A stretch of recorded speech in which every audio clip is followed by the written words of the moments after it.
bones, com esteu? Espero que us agradés molt el tutorial de la setmana passada i que si l'heu fet us quedés xulíssim. En aquesta ocasió no serà una prenda ni serà una cosa el que farem. Vull ensenyar-vos a fer una costura francesa, que potser és una cosa que habitualment ara ja no es fa gaire en confecció, però que us anirà molt bé si feu gasses o bruses o coses finetes, d'acord? Així no necessiteu ni overlock, ni zigzag, ni res, i queda molt ben polit. Vinga, comencem. Mireu, tenim dues robes, val? El que normalment faríem seria cosir-ho així i cosir per aquí. Doncs no, en aquesta ocasió el que farem, la primera de totes les costures, la farem del dret. Ja us ho poso estampat perquè ho veieu. La primera, pel dret, les dues cares. Del revés a la part interior. I ara és quan cosirem.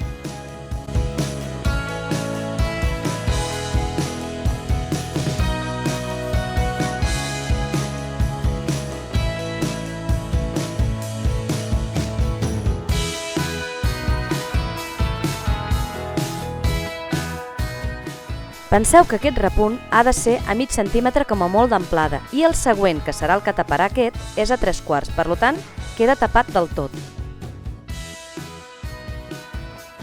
Veieu com ha quedat? Ara anirem a planxar-ho.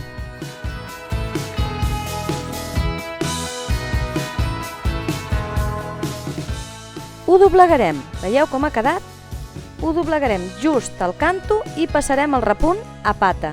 Com que abans era mig centímetre, quedarà tapat totalment.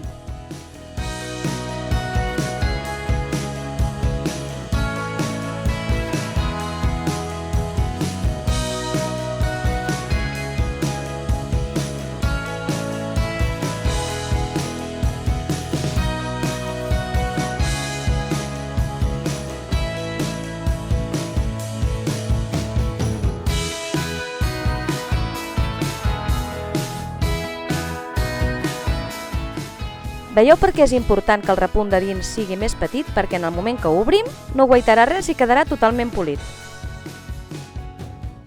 Jo us ho he fet amb roba estampada perquè poguéssiu diferenciar que feia primer el repunt per la banda del dret i després quedava el repunt pel revés.